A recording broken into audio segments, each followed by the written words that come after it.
Semangat pagi, senang sekali bisa bertemu lagi. Walaupun tidak langsung, kita mengucap syukur untuk Zoom. Kita bisa bertemu online. Shalom untuk jemaat yang ada di Indonesia, dimanapun saudara berada. Saya mengucap syukur dan terima kasih sekali lagi untuk Pastor Yongki sudah memberi kesempatan untuk melayani Tuhan dalam sharing firman Tuhan hari ini. Firman hari ini, judul sharing saya adalah Change Your Habit, Change Your Life. Jadi diartikan bahasa Indonesia, rubah kebiasaan-kebiasaanmu dan hidupmu pun akan berubah, kira-kira gitu ya. Nah, di bulan Agustus kita belajar dan sangat diberkati luar biasa oleh Pastor Yongki, Pastor Harry, dan juga Pastor Irwan mengajarkan kita untuk melawan arus dunia. Jadi apa sih artinya arus dunia ya? Basically dunia ini kan sistemnya tidak sesuai dengan firman Tuhan dan banyak yang melakukan hal-hal yang tidak sesuai dengan firman Tuhan. Kita tidak boleh ikut itu. Basically itu maksud melawan arus, gitu ya. Nah, kita sering sekali mendengar perumpamaan ikan yang melawan arus. Kita sudah mendengar penjelasannya dari sharing-sharing minggu-minggu lalu. Nah, mari kita sama-sama baca dulu Yohanes 15 ayat 19, Yohanes pasal 15 ayat 19. Saya bacakan. Sekiranya kalian milik dunia, kalian akan dikasih oleh dunia sebagai kepunyaannya. Tetapi aku, Yesus, berkata, sudah memilih kalian, kita semua yang ada di sini, dari dunia ini. Jadi kita ini, kaliannya, bukan lagi milik dunia. Itu sebabnya dunia membenci kalian. Oke, kita sering mendengar perumpamaan ikan yang melawan arus. Nah, Pastor Yongki pernah share kalau hanya ikan mati sajalah yang mengikuti arus. Jadi ada bahasa Inggrisnya, only that fish go with the flow. Only that fish go with the flow. Nah, Bapak-bapak, Ibu-ibu sering ya mendengar orang berkata seperti ini, saya ikut, saya mah ngeflow aja lah, ngeflow gitu ya. Nah, ini kita belajar hari ini, itu sebenarnya perkataan yang salah, nggak bagus gitu ya. Karena kita belajar kalau orang ngeflow, itu berarti, udahlah emang udah nasibnya begini, ya emang udah takdir begitu. Itu orang ngeflow, orang yang tidak bisa ngapa-ngapain lagi, hanya mengikuti arus dunia. Nah, saya mengerti mungkin maksudnya bukan ngeflow, tapi maksudnya berserah. Nah, itu berbeda. Orang yang berserah sama Tuhan, itu bukan orang yang ngeflow. Orang yang berserah kepada Tuhan, itu ada orang yang percaya kepada Tuhan, dan orang yang bergantung sama Tuhan. Itu kata kerja. Jadi, walaupun coronavirus, walaupun sakit, walaupun diberhentikan dalam pekerjaan, ya macam-macam, saya tetap percaya sama Tuhan, saya tetap berserah. Nah, ini orang Kristen yang berserah dan percaya pada Tuhan. Kalau orang ngeflow, menurut takdirnya begitu ya, itu orang ngeflow. Jadi next time jangan ngomong, gue ngeflow aja gitu, jangan ngomong gitu ya. Tapi saya berserah, saya percaya kepada Tuhan. Nah, next slide-nya dikatakan, don't follow the world, go against the flow. Jangan ikuti dunia, lawanlah arus. Nah, ini perumpamaan ikan ini, yang warnanya biru-biru gitu ya, itu perumpamaan ikan-ikan yang mati. Nah, ini mati bukan mati berarti fisikal, ini diibaratkan mati secara rohani. Mereka mengikuti arus dunia. Nah, merah-merah ini yang dikatakan kita harus melawan arus, against the flow, jangan mengikuti dunia. Nah, ini prinsip melawan arus ya. Jadi arus selesai ke sini gitu kan. Nah, kita ini masih melawan. Ini saya belajar ada another perspektif, pandangan yang sedikit berbeda, tapi prinsipalnya sama. Nah, mari kita sama-sama baca di Matius 7, saya bacakan. Matius 7 ayat 13. Masuklah melalui pintu yang sesak itu. Ini Yesus suruh kita, perintah, masuklah gitu ya. Lalu dijelasin, karena ada pintu yang kedua ternyata. Pintu dan luaslah jalan yang menuju kepada kebinasaan. Perhatikan baik-baik, ada dua jalan, ada dua pintu, dan pintu sekali masuk itu ada dua jalan. Jalannya gede, ya, dan gede ini menuju kebinasaan. Dan banyak orang masuk di situ. Ayat 14, karena sesaklah pintu dan sempitlah jalan yang menuju kepada kehidupan. Jadi ada pintu tuh yang kecil, yang sesak itu yang menuju kehidupan. Dan sedikit orang yang mendapatinya. Next slide, ada gambar yang dua jalanan. Ya, nah ini bahasa Inggrisnya diambil dari terjemahan New Revised Standard Version. Enter through the narrow gate. For the gate is wide. Nah, ini yang kalau Bapak-Bapak Ibu lihat ya, yang gede itu wide and road is easy, gampang. That leads to destruction, kebinasaan. There are many who take it, for gate is narrow, yang kecil itu, yang sebelah kanan. The road is hard, that leads to life, and there are few to find it. Nah, saya kaget Bapak-Bapak Ibu, slide-nya boleh dimatikan sebentar. Kalau misal waktu saya ikut Pria Sejati, kan ada training gitu ya, pengajaran yang luar biasa. Pastor Eddie Leo pernah mengatakan begini, dan statementnya ini membuat saya kaget, terkaget-kaget. Udah kaget, blow my mind, kayak gitu ya, dan juga sangat sedih. Beliau mengatakan, waktu itu beberapa tahun yang lalu, beliau mengatakan, kalau misalnya Pria Sejati ini di Indonesia yang ikut tuh udah jutaan gitu, 1 juta beberapa aku lupa. Tapi yang saya ingat, dia ada riset, dia mengatakan gini, dalam let's say 1 juta ya, dalam 1 juta orang hanya 20% yang keluar menjadi orang-orang yang berkemenangan, menjadi orang-orang yang sukses, menjadi pria sejati. Buat saya itu membingungkan.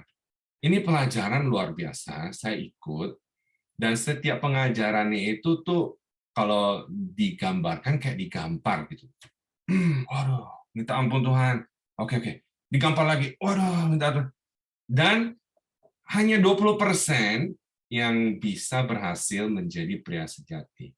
Buat saya itu, dan saya sendiri juga sedih gitu ya. Kenapa bisa kayak begitu? Nah, ternyata firman Tuhan sudah mengatakan untuk mengikuti kehendak Tuhan, melakukan firman Tuhan, it's dikit yang menemukan itu gitu, dan susah untuk melakukan itu. Tapi please ya, tolong dimengerti.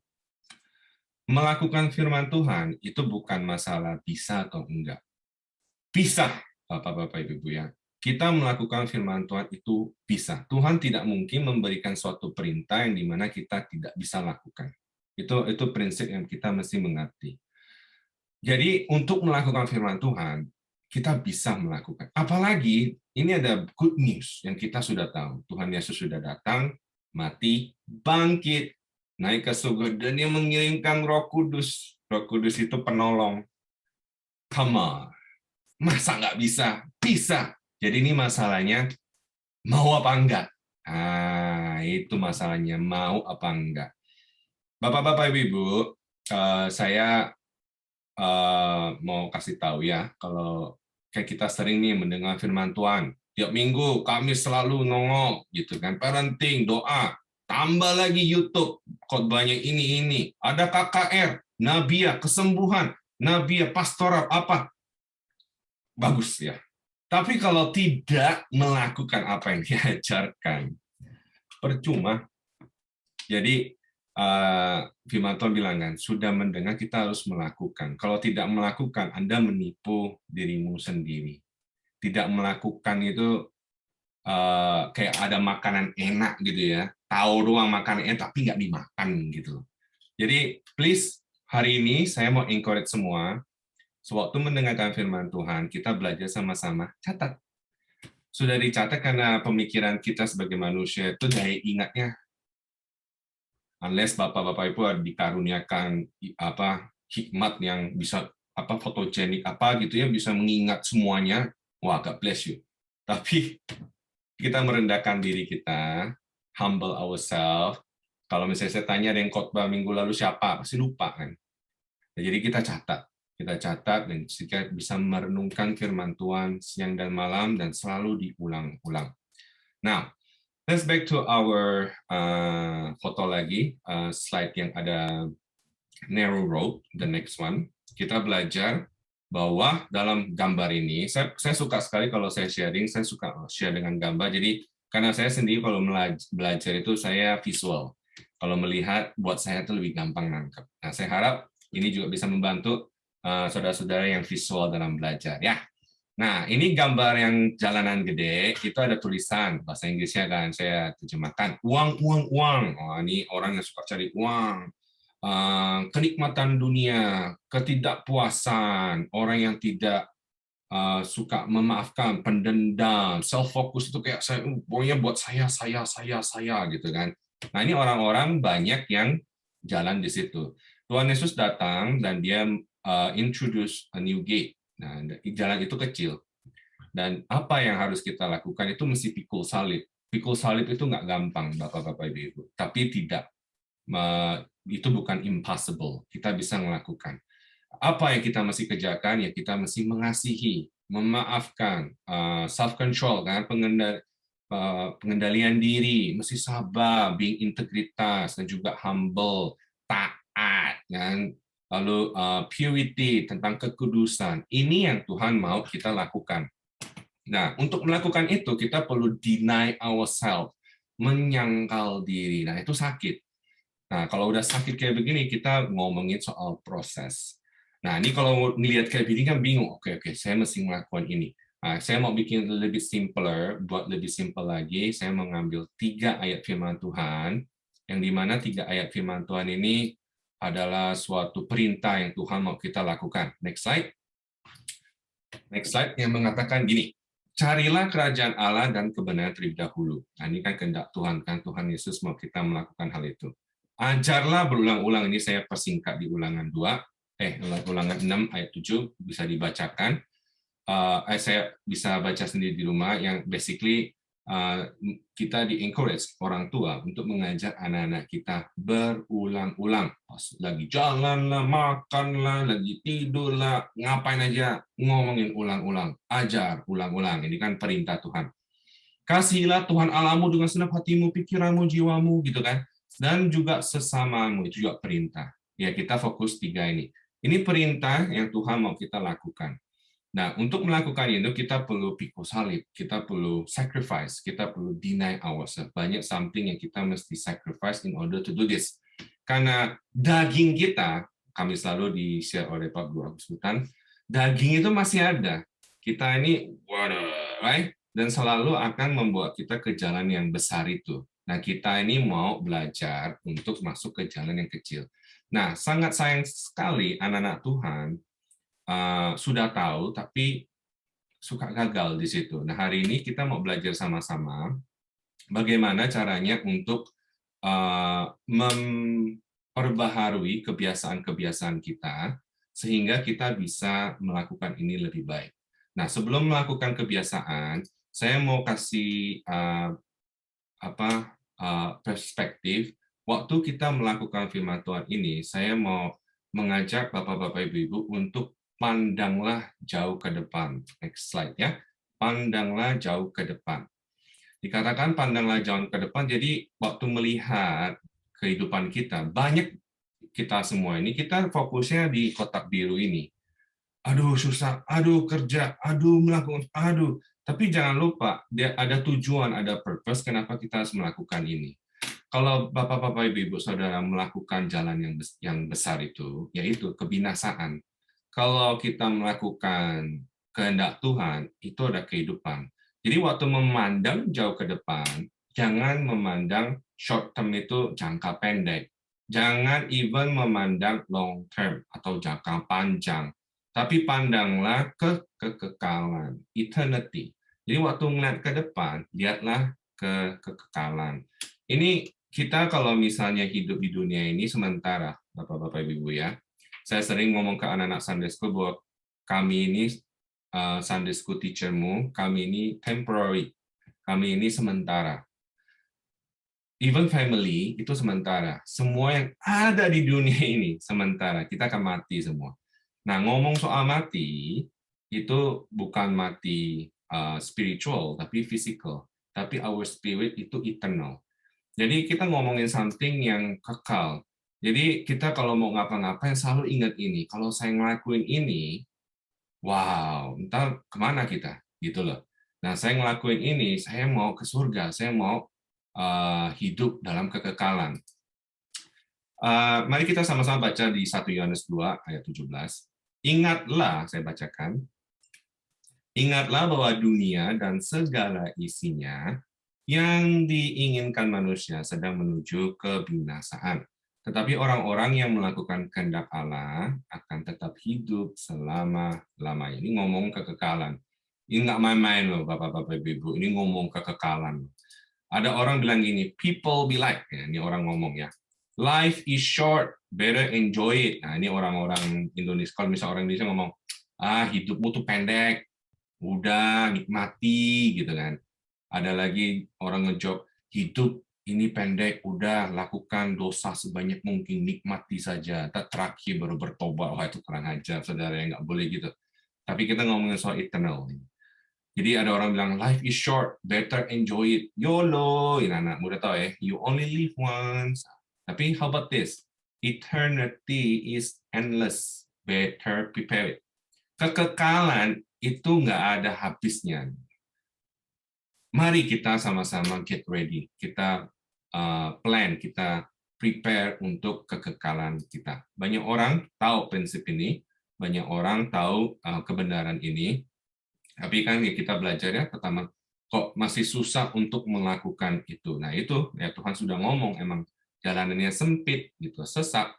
Tapi again, kayak tadi saya katakan tadi, ini bukan masalah bisa atau enggak, bisa. Sekarang masalahnya mau apa tidak mau gitu. Jadi sekarang ambil keputusan, saya mau melakukan firman Tuhan. Ayo katain sama semua dong, sini dong, ngomong dong. Saya mau melakukan firman Tuhan. Nah, kalau udah semangat gitu, we have to do it. Kita mesti taat. Orang, saya lucu ya, saya kadang mikir orang berani invest waktu ke something yang nggak jelas gitu loh. Yang temporary, ayo nonton, ya sering dikatakan drama Korea gitu kan, itu temporary, itu seri habis ya sudah gitu kan.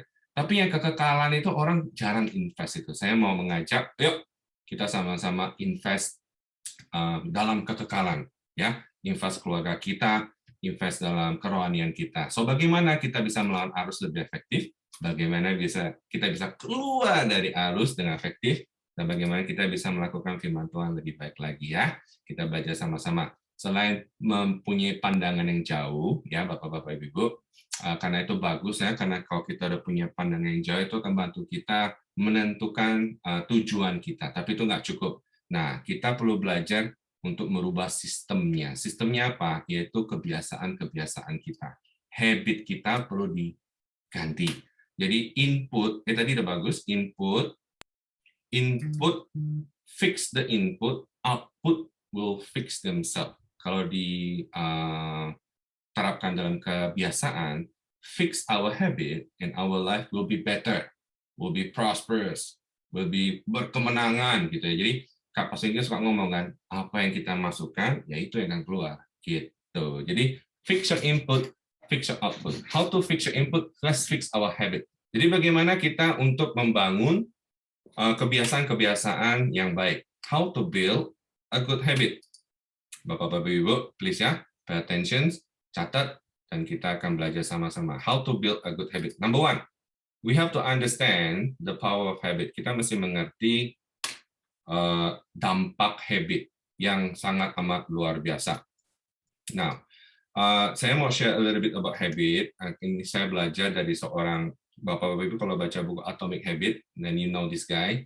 Dia ini mau ngajar banyak orang-orang kayak MBA, ya, orang-orang olahragawan, coach, businessman, dan itu proven, maksudnya itu terjadi dan diajarkan bahwa kita itu punya kuasa untuk melakukan habit yang baru. We can do this. Nah, kita mesti mengerti dulu habit ini kekuatannya kayak apa. Habit ini itu double edge, itu kayak pedang bermata dua ya. Jadi habit bisa menjadi habit yang baik, habit bisa menjadi habit yang jelek. Bad habit, good habit. Nah, habit juga shapes your identity. Jadi maksudnya kebiasaan-kebiasaan kita itu menentukan identitas kita. Contoh, Kita kalau suka minum, minum hari ini, besok minum, lusa minum, dan terus, ya identiti kita siapa? Peminum. Orang yang suka bohong, dikit-dikit bohong, bohong, bohong, bohong, bohong. Orang kenal kita jadi apa? Pembohong. Itu bad habit. Nah, yang good habit apa? Misalnya, ini ngomongin soal kerohanian. Oh, saya suka doa. Nih, ya, kita suka doa. Doa. Dapetin dia, doa terus. Nah, kita panggil dia apa? Pendoa. Nah, orang yang suka melayani Tuhan, gitu kan, pelayan Tuhan. Itu habit, kebiasaan bisa shape our identity. Kebiasaan itu selalu dimulai dengan hal yang kecil. Dan over time, waktu ke waktu akan menjadi sesuatu yang berdampak besar. Contoh ya, ini small change, ini contoh pesawat. Slide-nya boleh dimatikan. Pesawat, kalau misalnya mau ke somewhere, lalu pesawat ini ganti 1 derajat aja. Waktu dia terbang ganti derajat, itu kejauhannya nggak akan nampak. Tapi kalau kasih 1 jam aja gitu ya, jadi dia akan jauhnya itu akan luar biasa. Itu small changes. Ada satu contoh lagi, misalnya olahraga gitu ya. Oh, saya suka olahraga nih. Lalu 1 hari olahraga, 2 hari misalnya kan kolesterol tinggi, nggak mungkin bisa ngelihat result langsung. Oh, kolesterol nggak mungkin. Tapi itu diperlukan waktu. Nah, kasih aja sebulan atau 2 bulan pasti ada hasil. Ini namanya proses. Small habit, kebiasaan ini itu cara kerjanya kayak compound interest. Orang yang di finance pasti ngerti ada slide yang compound interest. Saya jelaskan cepat. Compound interest jadi maksudnya gini. Jadi kalau misalnya Bapak-Bapak Ibu punya uang masukin ke bank gitu ya, $100 itu prinsip uang pokok. Tahun ke depan nomor 1 dapat interest 50. Tahun kedua dapat lagi 50 plus interest dari $50 itu dapat 25. Tahun ketiga dapat interest lah, itu namanya compound interest. Kebiasaan itu bekerja seperti itu. Next slide. Jadi saya mau share untuk encourage Bapak-Bapak Ibu untuk memulai kebiasaan seperti itu.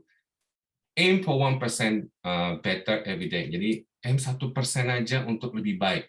Nah, perhatikan graf yang curve ke atas kayak begini ya, yang curve begini.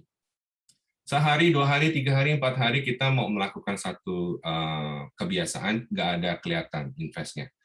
Tapi kalau sudah, let's say ya, berapa lama kemudian, naiknya itu akan seperti begini, naik, itu bagus. Nah, ini compound interest dalam habit. Habit itu cara kerjanya seperti itu ternyata. Nah, ini bisa diterapkan dalam good habit dan juga bad habit. Nah, ada satu lagi yang graf yang ke bawah itu, nah ini maksudnya gini. Let's say saya lagi belajar gitar. Di titik pertama saya belajar gitar dan saya latihan gitu ya. Karena saya latihan terus, 1 hari, 2 hari, nggak mungkin saya langsung melihat bisa. Tapi kalau udah once I get it, itu skill bakal naik gitu. Nah, beda dengan orang yang belajar gitar pada itu saat itu, tapi dia udah nggak mau latihan. Nah itu yang 1% decline itu. Jadi itu maksudnya ditunjukkan bahwa kalau kita bisa membangun habit kita lebih baik, itu presentasi perkembangan itu bisa luar biasa gitu. Next slide. Kenapa banyak orang tidak bisa konsisten? Karena ini ya prinsipalnya aja. Kita mau ngapa-ngapain atau build satu habit, kita tuh expect-nya naiknya kayak begini, yang what you think should happen. Ini expect orang, shoot, gitu kan ya. Tapi itu kan kita belajar bahwa kejadiannya tuh begini. Nah, ini namanya ada value of disappointment. Nah, ini banyak anak-anak Tuhan, sewaktu membangun suatu habit, jatuh di sana. Nah, ini prinsipal. So, bagaimana kita mau, boleh ditutup slide-nya. Jadi, bagaimana prinsipal yang kita tahu ini bisa kita terapkan dalam melakukan firman Tuhan. Baik lagi ke dalam firman Tuhan jalan yang kecil. Kita ambil 2 ayat aja. Melakukan firman Tuhan, merenungkan firman Tuhan siang dan malam. Yang kedua, kita mau mengajak bagi orang tua, mengajak anak-anak kita berulang-ulang. Itu suatu habit. Melakukan something yang berulang-ulang itu habit. Merenungkan firman Tuhan itu suatu habit. Kenapa susah sekali buat anak-anak Tuhan melakukan ini? Nah, saya mau share beberapa. Pertanyaannya lagi, lihat ke depan. Jawab sendiri ya. Kita mau dong anak-anak kita menjadi anak-anak yang takut Tuhan. Right? Kita mau dong kalau kita juga ke depannya itu kan ini ngomong eternity, right? Kekekalan, masuk surga. Nah, ayo saya mau mengundang bangun habit yang baik, kebiasaan yang baik, kebiasaan membaca firman, kebiasaan kita juga mengajar anak-anak kita firman Tuhan ulang-ulang. Habit ini bisa diterapkan dalam bisnis, dalam kesehatan, dalam apapun, tapi saya hari ini mau fokus tentang rohani, dan ambil firman Tuhan 2 aja, mengajak anak ulang-ulang, merenungkan firman Tuhan siang dan malam. Ya, jadi kalau kita mengajak anak-anak kita berulang-ulang, Bapak-Bapak Ibu ya, kalau udah jadi habit, pertama-tama nggak kerasa. Oh ya baca, oh ya hari kedua, hari ketiga. 2 bulan, 3 bulan, kelihatan, wow, anakku jadi sopan, anakku jadi takut Tuhan, suka melayani Tuhan, suka menyanyi, suka menyembah Tuhan. Itu compound interest, itu wisdom yang kita sedang invest sebenarnya. Firman Tuhan itu kan penuh dengan koreksi, penuh dengan hal-hal yang mengajar.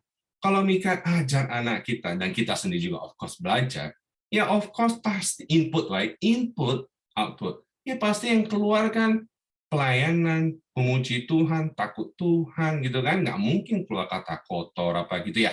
Nah kalau anak kita nggak pernah ngajar, kita biarin mereka melakukan apapun yang mereka lakukan. Yang pasti mereka melakukan habit yang jelek. Ya, 90% lah. Nah, kalau kita biarin, lama-lama kita pertama-tama nggak kelihatan. Nah, jangan punya prinsip kayak gini. Saya sering sekali dengan orang tua ngomong gitu. Biarin lah, biarin. Ya, sekali-sekali, it's okay lah. It's okay, biar. Aduh tuh, please. Nggak kelihatan, awal-awal nggak kelihatan, Bapak-Bapak, Ibu. Ini ngomongnya habit. Tapi kalau kita biarin ya, lama-kelamaan, wah, udah jadi kebiasaan, susah ngajarin. Susah diberhentiin, sama kayak kita. Misalnya kita mau ediktik apa, gitu. Hati-hati. Yang kedua, kita udah understand the powerful of habit. Kita udah mengerti kebiasaan ini adalah sesuatu yang tidak main-main ya. Yang kedua, kita bisa make it easy. Apa maksud saya make it easy? Untuk melakukan, ini kita back lagi ya, 2 firman itu aja, melakukan firman Tuhan siang dan malam, merenungkan, dan juga kita harus mengajar anak kita berulang-ulang. Bagaimana diterapkan dalam make it easy? Make it easy itu membuat itu lebih mudah. Ini kita mau membangun kebiasaan yang baik. Ya, jadi slide-nya boleh dimatikan. Kehidupan kita ini ya, Bapak-Bapak Ibu, kita banyak yang kita bisa control dan banyak yang kita nggak bisa control. Orang yang lahir di World War I, yang Perang Dunia Pertama, yang kedua, mereka nggak milih, oh saya mau lahir di Perang Dunia. Nggak bisa. Kita bisa lahir, kita juga nggak bisa milih. Kita nggak bisa milih mau lahir ras apa, di keluarga, nggak bisa. Tapi apa yang kita bisa pilih sekarang, let's do it. Nah, apa yang kita bisa control dan make it gampang gitu ya, itu environment, situation, and time. Next slide. Jadi apa yang bisa kita control, yang kita bisa membuat itu mudah, itu ada situasi, kondisi, dan juga waktu. Apa maksud saya dalam situasi, kondisi? Environment maksudnya gini. Again, kita lagi mau bangun habitnya, baca ulang-ulang dan menurunkan siang dan malam. Bagaimana saya bisa membuat environment lingkungan saya itu gampang untuk membuat habit. Ya, show me your friends, show me your future. Saya mengucap syukur kita punya gereja BMC ini yang selalu menyediakan sarana untuk beribadah. Ikut itu. Nah, kalau misalnya kita ngumpulnya sama orang yang suka ngeklap lah, yang suka ini, nggak mungkin kita bisa baca firman Tuhan, nggak mungkin kita bisa merenungkan. Nah, itu environment yang kita bisa kontrol. Maka pilihlah temanmu, pilihlah lingkunganmu. Situasi, contoh ya, ini contoh saya lagi membaca Bible sama anak-anak, kita sudah membaca setiap hari sampai Agustus, itu jadi di habit. Nah ini kan lagi summer, environment yang saya bisa kontrol, saya mau make situasi keadaan kami, situasi di rumah itu comfortable, lagi summer kan panas, nah kalau panas mau make it comfortable gimana? Bukalah AC, gitu, kan comfortable jadi baca firman lebih enak. Contoh lagi, baca firman TV nyala, ini nggak mungkin bisa masuk, nah gimana? Ya matikanlah TV, gitu ya. Jadi distraction itu kita bisa control sebenarnya untuk membuat kita lebih bisa melakukan firman Tuhan ini. Time, nah ini nih yang luar biasa. Time yang bisa kita kontrol apa? Saya sering mendengar orang bilang, saya nggak ada waktu saya. Bapak-bapak, ibu-ibu, kita punya waktu, udah dikasih 1 hari 24 jam. Kenapa orang bisa ngomong nggak ada waktu? Karena mereka sudah tidak sadar membuat waktu itu kontrol kehidupan mereka. Kita ini kepala, kita bukan ekor. Manage your time, control your time. Aturlah waktumu, jangan buat waktu atur kita. Nah, untuk membuat waktu, itu perlu sacrifice. Makanya itu perlu mikul salib kan ya.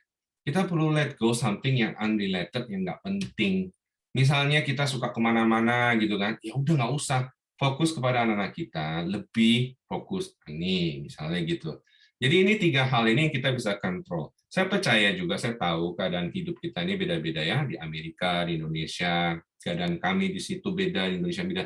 Yang nggak bisa kita kontrol, let God do the rest. Jadi saya mau encourage, ayo, let's do our best, control what we can, buat situasi ini gampang, dan yang nggak bisa kita kerjakan, serahkan kepada Tuhan, Tuhan pasti buka jalan.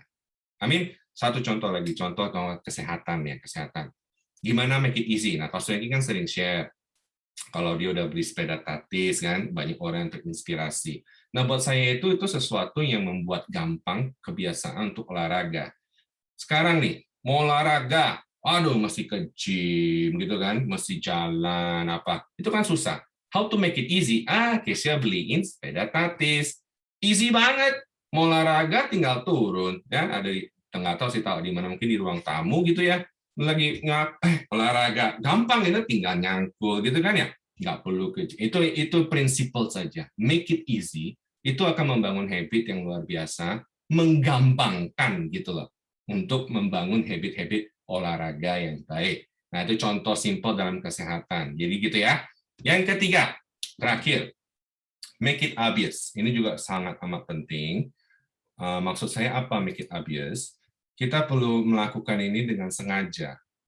Perlu melakukan ini dengan sengaja dan juga dengan maksud. Intentionally with a purpose. Nah, itu perlu komitmen. Saya mau cerita sedikit di Jepang. Ya, di Jepang kalau konduktor Jepang nih kalau mau kereta, dia jalan, dia punya kebiasaan seperti ini. It's green, go. Kalau berhenti dia ngomong red, stop. Dia point and call. Apa maksudnya point and call ini? Itu membantu kita itu membangun suatu kebiasaan yang dimana kebiasaan ini akan menjadi kebiasaan dalam bawah alam sadar. Ada lagi contoh misalnya kalau Bapak-Bapak Ibu suka naik roller coaster atau attraction gitu, notice nggak ada orang yang pas jaga gitu kan, seat belt-nya, check, habis check mereka selalu gini angkat tangan ngomongin ke ininya konduktornya, good. Nah itu point and call. Tujuannya point and call itu juga mengurangi presentasi kesalahan. Nah ini kita penting, kita juga bisa melakukan point and call dalam kehidupan membaca firman. Contoh, ngomong, saya mau baca firman Tuhan. Saya mau baca firman Tuhan. Saya mau baca firman Tuhan. Mesti dikatakan dengan suara yang kencang. Karena di Amsal 18:21 dikatakan, hidup dan mati dikuasai lidah. Siapa suka menggemakannya akan memakan buahnya. Yakobus juga pernah ngomong bahwa lidah itu punya kuasa. Jadi kita mesti ngomong, saya mau baca Bible. Nah, udah ngomong itu, udah menjadi suatu kebiasaan alam sadar. Next step-nya apa? How to build a good habit itu. Next slide yang I will itu behave ya itu. Jadi gini, I will behave. Oke, kita terapin dalam membaca firman ya, membaca firman, merenungkan siang dan malam dan mengajar berulang-ulang. Jadi saya akan baca firman. Mesti spesifik. Ini makanya make it obvious. Make it obvious itu kan mesti yang jelas gitu loh. Ini ambil contoh saya. Saya akan baca firman Tuhan jam 7, in place-nya mana? Di meja makan, gitu kan. Nah, kalau sudah bisa di-upgrade. Yang kedua ini, saya baca firman Tuhan jam 7 di meja makan with who? Bersama istri saya dan anak-anak saya. Ini build habit. Nah, kalau misalnya udah oke, bisa di-upgrade lagi. Ini namanya staging habit. Contoh lagi, saya mau baca firman Tuhan, at time-nya itu jam 7, di meja makan, dengan istri anak-anak saya, tambah lagi, setelah makan malam. Ya itu, ini kan keadaan saya, Bapak-Ibu bisa membuat dengan sesuai dengan keadaan ini. Jadi, habit ini luar biasa, saya berharap apa yang saya share pada hari ini bisa membantu Bapak-bapak, ibu-ibu bisa memulai membangun suatu kebiasaan yang baik. Jadi ini conclusion saja, how to build a good habit. Nomor satu, kan kita sudah mengerti ya, habit ini itu impactful banget, luar biasa. Jadi kita benar-benar harus memulai kebiasaan kita, mengerti kekuatan kebiasaan yang akan berdampak besar ke depan gitu. Nah, yang kedua kita harus membuat itu gampang gitu. Kita punya suatu kuasa untuk mengkontrol keadaan kita. Nah, kontrollah dan make it easy. Buatlah itu gampang dalam situasi, kondisi, dan juga waktu. Nah, just do your best. Lakukan yang terbaik. Saya percaya keadaan kita berbeda-beda, yang nggak bisa kita control. Percayakan kepada Tuhan, dan Tuhan akan do the rest. Nomor 3, kita mesti make it obvious. Obvious ini maksudnya harus jelas. Saya mau baca firman Tuhan, ngomong, mesti point and call. Nah, sudah ini ada kuasa perkataan. Sudah itu mesti jelas jam berapa, dan apa, dan ini. Nah, ini how to build habit ini proven. Maksudnya itu bekerja dalam kehidupan saya. Dalam bisnis, saya juga mengatakan hal yang sama, dan itu bekerja. Dan ini tidak akan berfungsi kalau Bapak-Bapak, Ibu-Ibu tidak melakukan. Dari awal saya bilang juga kan, firman Tuhan yang sudah kita pelajari, apa yang kita pelajari, kita harus terapkan. Kalau kita tidak terapkan, ya ini, kita akan tetap ikut arus dunia di jalan yang lebar. Tapi kita akan diperintahkan untuk masuk ke jalan yang sempit. Kita diajak untuk melawan arus, kita diajak untuk keluar dari arus. Bagaimana caranya? Membangun kebiasaan yang baik. Jadi basically itu aja. Untuk melawan arus dunia, kita harus lawan dengan kebiasaan-kebiasaan baik. Kebiasaan apa? Membaca firman Tuhan, merenungkan siang dan malam, mengajar anak-anak kita berulang-ulang. Itu kebiasaan luar biasa. Pertama-tama nggak kerasa, tapi impact-nya itu luar biasa, saudara. Wisdom yang kita terima itu, wow, makin berhikmat. Apapun yang kita kerjakan berhasil. Lebih dari itu, lihat pandang ke depan, eternity. Kita akan kekekalan. Ya, take home message, pandanglah jauh ke depan, ke arah kehidupan kekal. Lawanlah arus dunia dengan memulai kebiasaan-kebiasaan yang sesuai dengan kehendak Allah. Mulailah sekarang. Sekarang, jangan ngomong, aduh, entar deh. Kayak baca firman kan. Kita harus ngomong, baca firman. Baca firman, jangan punya prinsip, aduh, entar deh. Atau ngomong, wah, nggak ada waktu. Jangan ngomong gitu. Tapi, say it now, I can do it. Mulai sekarang, dan sabarlah dalam proses.